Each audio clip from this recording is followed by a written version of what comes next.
Algum tempo passado, me menciona brug que está na Kosovo que chama corta orelha.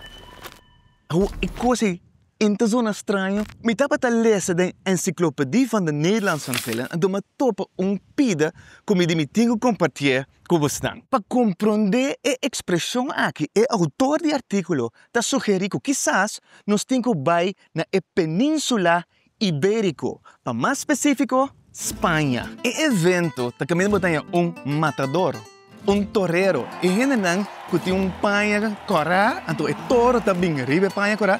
Então, pouco a pouco, nanta mata o toro.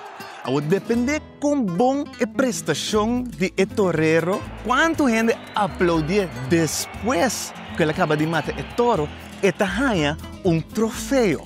O troféu é o seguinte, nanta corta ou duas orelhas de toro e entregar na torero.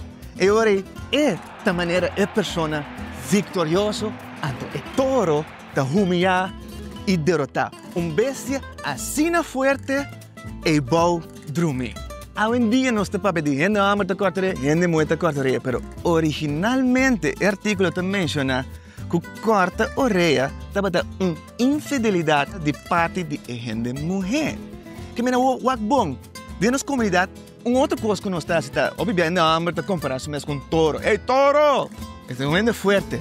Mas se não corta touro sua orelha, e sei que men que hamber a cada derrotar e humilhar.